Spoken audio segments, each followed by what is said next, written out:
Funding for Yale Cancer Answers is provided by Smilow Cancer Hospital.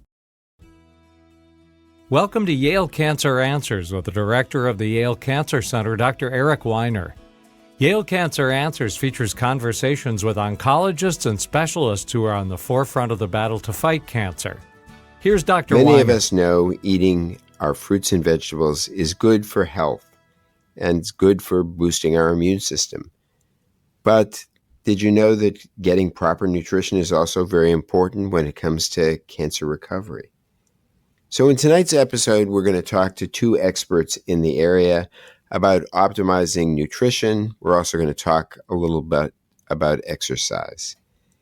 Both nutrition and exercise can play a critical role in both cancer treatment and cancer recovery. Joining us tonight is Leah Ferrucci, who is a cancer researcher and an assistant professor of epidemiology at Yale School of Public Health. And we're also very pleased to have Maura Harrigan, a registered dietitian and oncology nutrition specialist at Smilow Cancer Hospital. Leah and Maura, thank you for your time and welcome to Yale Cancer Answers. Thank you for having us, Eric. Thank you. So why don't we start and let's first talk about why nutrition is important and the part it plays in cancer recovery and survivorship. And maybe you can explain how food choices can potentially impact someone's well-being and help in terms of getting them to feel better. Maura, do you want to start? Because these are, of course, questions that patients ask their doctors and often ask for referrals to dietitians and often seek you out. So nutrition plays a key role in your cancer treatment. Number one complaint from patients is fatigue. And so the important role of nutrition is to make sure you're fueling your body properly and in the right mix of fuel in terms of protein and fat and carbohydrate so that you help with reduce fatigue and also prevent loss of muscle that happens from the treatments of cancer. So by meeting people's energy needs and fueling their bodies and nourishing their bodies, we prevent undernutrition, as I call it, or even development of malnutrition, which can occur from treatment. Can we spend a minute just talking about what is very common during cancer treatment, which is loss of muscle mass and the role that nutrition plays there? Well, from a nutrition standpoint, you need to have adequate protein in your diet so that your body can rebuild muscle mass that's lost from treatment. But it's not necessarily just eating more protein. You have to eat it in the right context, that you have enough carbohydrate in your diet to spare the protein to go for rebuilding. And a lot of people misinterpret that. They think more protein is better. They think keto diet, and it really has to be a more balanced intake. So again, we're fueling the body with the carbohydrate and some fat, and then we're replenishing the body with the protein. Leah, maybe you want to address this, but when you think about loss of muscle mass, talk to me a little bit about the role that exercise plays there. And if not exercise, preventing inactivity. Because, of course, nothing harms our muscle mass more than just taking to one's bed or chair and not moving around. And it's dramatic, particularly as one gets older, how quickly muscle mass goes away. Yeah, that's a great follow-up to that. Often our interventions that we work on in cancer patients complement the dietary recommendations with exercise. And a lot of the recommendations that we make simply start out with walking because we know that that's often an achievable goal for many of our cancer survivors, regardless of if they're in treatment or after treatment. So we certainly encourage walking. As we're talking, though, about specifically kind of muscle loss, we also also have often incorporated some strength training exercises as well. And Maura can probably speak to this because she has counseled many of our patients, but even that does not need to be sort of the typical, huge weight lifts that have to be done in gyms. We can incorporate small dumbbell weights into manageable exercises. We can use resistance bands, but having that complementary activity is definitely an important piece. And sort of what we often say is, even if you can get in a little bit of movement each day, that is going to be better than just sitting on the couch, as you had mentioned. And as you said, one doesn't need to go to the gym and bench press 150 pounds. It's oftentimes using small weights, 3-pound weights, 2-pound weights, 5-pound weights, to help stimulate some of the maintenance of muscle mass. And I may add, we often encourage patients when we're the emphasis of going from nothing to something is the biggest bang for your buck in terms of exercise. So just having less sedentary activity is a huge benefit to the body. And we also encourage people to enlist walking buddies. When friends and family say, how can I help? You ask them to become a walking buddy so that they get you out. And even if it's walking around the block, especially when you don't want to and you don't feel like you have the energy, by the time you come back from that 10-minute walk, 15-minute walk, you feel more energized and you've just helped rebuild some muscle mass. Well, it's interesting. I recently wrote a recommendation for a young man who was applying to medical school. And he told me about his volunteer experience on an inpatient oncology unit and how he would often function as the IV pole, walking around the floor with patients. And I think, that's, of course, an extreme example of someone who's hospitalized and in the bed. But just getting a little activity is so much better than remaining sedentary. And, you mentioned the biggest bang for the buck is just doing anything. It's also probably the hardest thing psychologically is going from 0 to even, 10 miles an hour or what have you.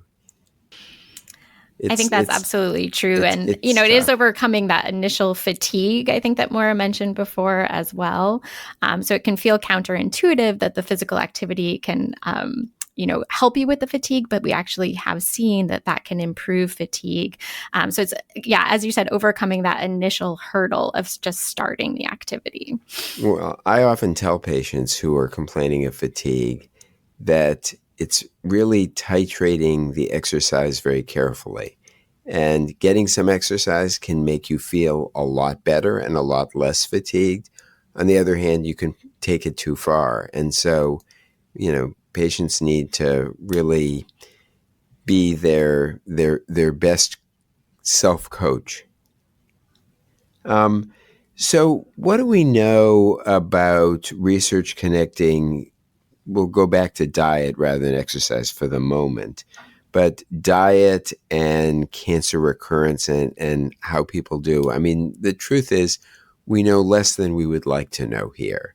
But Leah, maybe you can just fill us in on what little is known and what we can make of it. Sure. So in epidemiologic research, we have what are known as observational studies. So that's where we kind of look at populations and see what are people doing before they have a disease, and then we follow them forward to the development of a disease. Or if they've had a disease already, we can follow them to that survival or mortality outcome or the recurrence of a cancer. And so in those studies, we are a little bit limited because we're asking people, what have you eaten? These are often difficult questions to characterize, but we do our best in terms of characterizing diet. And then we look to see, are there differences in terms of risk of the disease and then also these recurrence or mortality quality outcomes among those who have had a cancer. And what we tend to see is that those who have a higher quality diet, and so that would be characterized by high intake of fruits and vegetables, whole grains, as well as lower intake of saturated fats and red meat, that those individuals with that higher quality diet tend to have better survival after cancer, as well as lower recurrence. Now, again, in these observational studies, we can't often fully tease apart, is it just from the diet, that we're seeing these associations? These individuals also might have better physical activity, we just mentioned before. Lots of other components to their lifestyle and other factors that we're not always fully able to kind of control for, is the word that we use. But in general, we do see that these higher quality diets seem to improve outcomes in cancer survivors. Yeah, no, it is hard to tease apart because, of course, these same people who have higher quality diets are probably people who have more in the way of financial resources, more social support. They may be living in neighborhoods where there isn't a so-called food desert. So these things are really hard to sort out, but certainly suggests that it's not a bad thing to focus on fruits and vegetables and grains and certain proteins and what have you. When patients ask me about diet, I often just say that, eating a balanced diet that focuses on fruits and vegetables and some amount of protein and whole grains is a good way to start. Now, I have a feeling this is going to take more than the couple of minutes we have left before the break, but I think sometimes our patients get very focused on diet. And of course, one of the reasons is that it's something that each of us is, to a very large extent, able to control. We can master our diet even if we don't feel like we can master the cancer. And Laura, maybe you could, excuse me, let me start that again.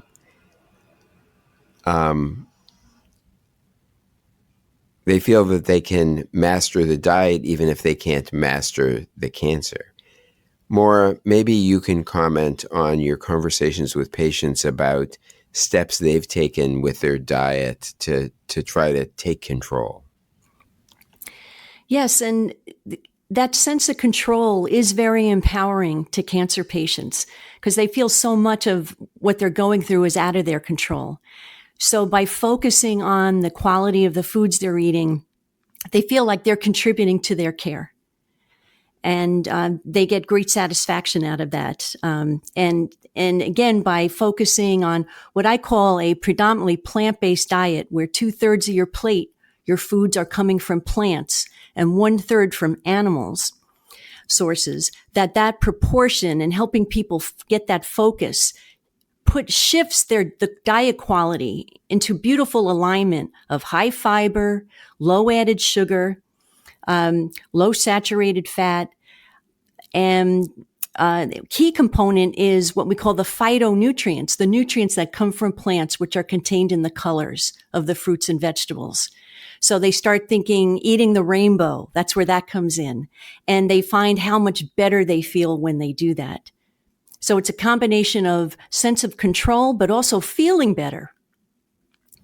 Yeah, no, I think that's very helpful. Well, it's going to be time now for a brief break. We will be back in just a minute with our guests talking about cancer and nutrition and a little bit of exercise. We'll be right back. Funding for Yale Cancer Answers comes from Smilow Cancer Hospital, where a multidisciplinary team of physicians employs state-of-the-art diagnosis methods for patients with sarcoma and other bone cancers.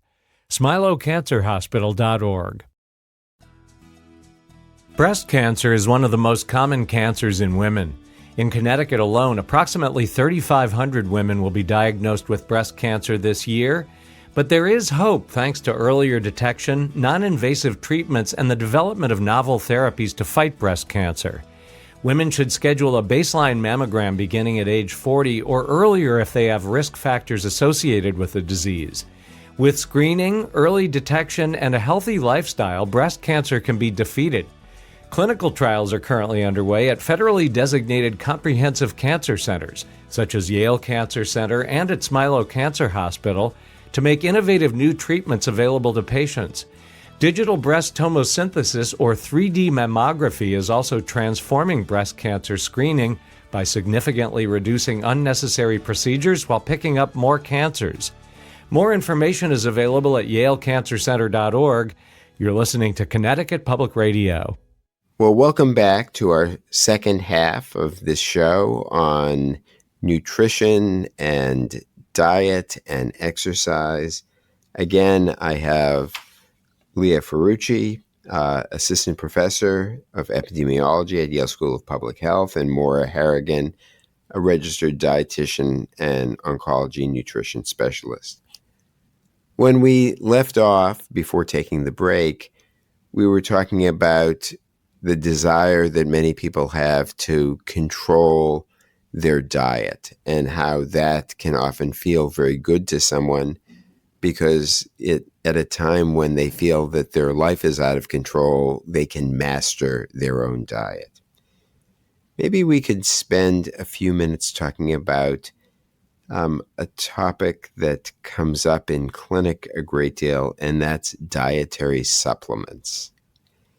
We know that the U.S. population spends truly astronomical amounts of money on dietary supplements.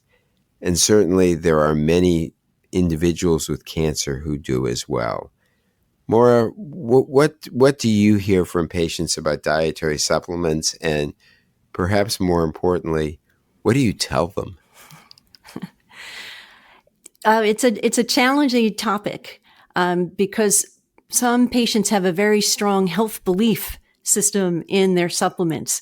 So the first, I'd like to say that the dietary supplement usage among cancer survivors is greater than among the general adult population. Well, that doesn't surprise me. Leah, does that surprise you?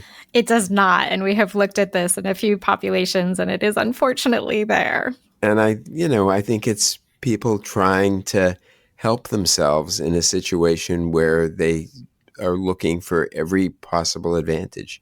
So go on, Maura. I'm sorry to interrupt. No, I agree.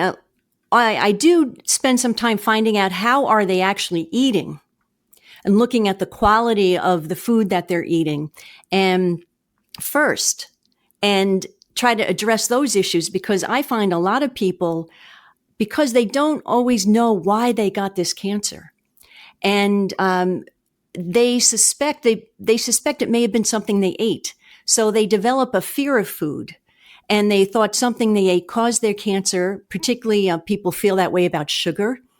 And then they fear that something they will eat will cause their cancer to return.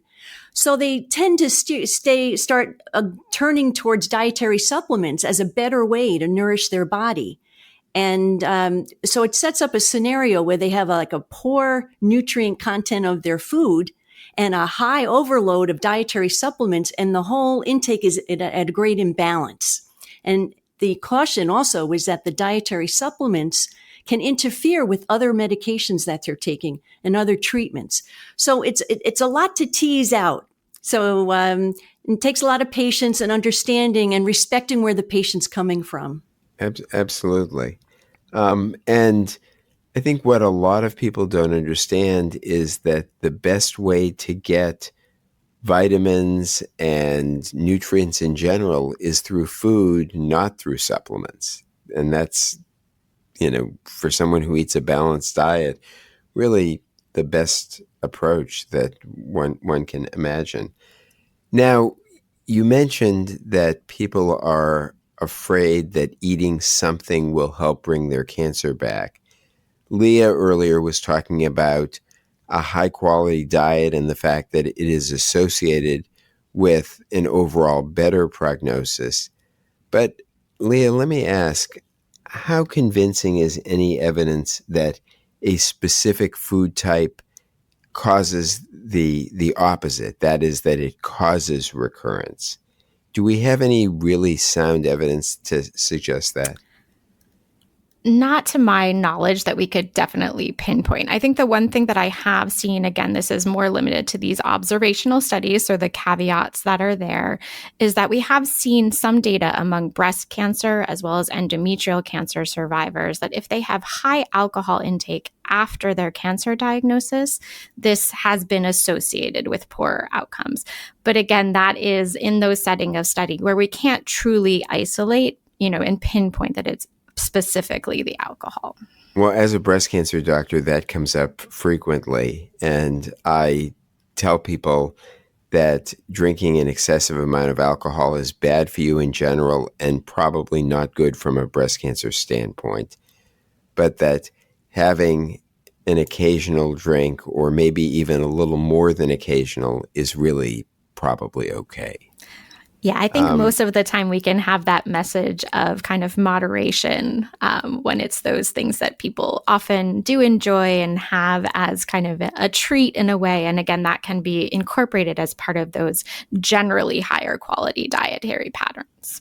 So, Maura, you brought up something. In fact, you brought up something that I was about to bring up. And that was the dirty word sugar. Because that comes up repeatedly. And I think the question that one often receives as a clinician is, doesn't sugar fuel my cancer? And how do you respond to that? And then I'll ask Leah to just comment on any evidence that sugar specifically causes problems. Not that eating a diet full of sugar is necessarily a good thing by any means. Well, the sugar topic, again, is a complicated one. But people confuse the sugar in foods with blood sugar and blood glucose. So blood sugar is blood glucose, which is our body's fuel. And yes, blood glucose fuels all cells in the body, including the cancer cells. So there's that line of thought, but most people think, oh, I ate that Snickers bar and that is directly feeding my tumor. And that's not the case. So I have to disavow them of that pretty strongly. And it's often a great relief to the patient. So we talk about the naturally occurring sugars that are in fruits and vegetables, and those are fine because they're packaged with fiber by Mother Nature. Who knows best? But we do go after added sugars, which are intentionally put into foods that don't naturally exist there. And that we have to keep a handle on. And that's now separated out on food labels through a recent change by the FDA. So it's very helpful to track added sugars and to keep those grams of sugars below 30 grams a day. And this is where a lot of people make significant improvements in the quality of their diet by paying attention to added sugars, which is mostly in things they drink. If they get a very loaded, mocha laka, a triple decker drink from Starbucks, if they look at added sugars, it could be 80 grams of added sugars in that one drink. So often it's a big aha moment for people when they start tracking added sugars. So I shift the focus to added sugars and lowering that in their customary eating. Well, I'm going to get to the question I asked Leah in just a second, but I feel compelled to tell the story, which is that, of course, gaining a lot of weight after cancer treatment can often be a problem. And there's at least some concern that it could have a negative consequence. And there's some evidence of that. I, many years ago, had a patient who complained of gaining a great deal of weight after her cancer treatment. And I said, well, what are you eating? Is there anything different in your diet? And she said, no, I'm eating the same thing. She said, oh, but wait, there's the hot chocolate. And I said, well, tell me about the hot chocolate. She said, well, I go to Starbucks 3 times a day and I get hot chocolate. And I said, are we talking about a tall, a grande, a venti? She said, oh, a venti. I is it whole milk or non-fat? Whole milk with whipped cream. And, we calculated that she was probably consuming 2,000 calories a day in hot chocolate. But I think sometimes people are surprised by these things. And just to follow up on the sugar question, if someone said to you, I love M&Ms, would you say you never should eat them again? Oh, of course not. I love M&Ms too. So, but they shouldn't live on M&Ms. Just don't live on M&Ms. Always have it. It's the same way I tell diabetics if they want to have M&Ms. You have it after a meal. You have it as dessert so that the mixed meal is in front of the sugar, and that slows down the absorption into the bloodstream. So it's how you eat it. Another pitfall that cancer patients have is the taste changes that occur from treatment. And some people find the only thing that they can taste is sugar, and they tend to go down a rabbit hole with it. And I've had patients end up only eating sugar because it was the only thing they could taste. So I had a woman said, I'm only on Skittles and Mountain Dew. And it took a long time to wean her back off of that into whole foods. And Leah, what do we know about sugar and cancer prognosis in particular? I think the data in that space are actually a little bit more limited. So we have looked at the added sugars piece in some of these large observational studies. And like I had mentioned before, a lot of times that gets analyzed as these diet quality measures. So the added sugars can often be wrapped into those types of metrics. And so when you have a higher diet quality, you're going to have lower added sugars in the diet. And so again, we see those general, the better, higher quality, so lower added sugars would tend to be associated with better prognosis and survival. And tell us for a minute about obesity and the risk of getting cancer. Of course, I mentioned earlier that with certain cancers, there's some suggestion that gaining weight could be associated with a worse prognosis, but we know much more about the association of obesity with the development of cancer, and maybe you can comment on that. Sure. So with the most recent analyses that I'm aware of, we now have identified 18 obesity-related cancers. Again, most of these data come out of these observational studies where we can look at individuals' body mass index as a measure of obesity. And so we tend to see that those who are in our obese category have a higher risk of many of these cancers. This can include breast that we were mentioning before, as well as colorectal cancer. We also see this very strongly for endometrial cancer. And again, there's now this growing list of up to 18 cancers that we identify. And Maura, maybe you could just comment on a problem that does occur for some people, which is simply that because of the cancer, they're not getting adequate nutrition, either because there's some inability to swallow or many other potential reasons. And how do you work with those people? Because there, it may be less about the specifics of the diet and just making sure that some calories get in. Yes, that's true. There are many obstacles that the cancer treatment presents in order to eat well. And it could be loss of appetite, difficulty swallowing, mouth sores, taste changes, smell changes. And as registered dietitians, we have a whole toolbox of different strategies to help patients, and we individualize it depending on their particular presentation of what are their symptoms and side effects of the treatment. Maura Harrigan is an oncology nutrition specialist, and Leah Ferrucci is a cancer researcher and an assistant professor of epidemiology at the Yale School of Public Health. If you have questions, the address is canceranswers@yale.edu, and past editions of the program are available in audio and written form at yalecancercenter.org. We hope you'll join us next time to learn more about the fight against cancer. Funding for Yale Cancer Answers is provided by Smilow Cancer Hospital.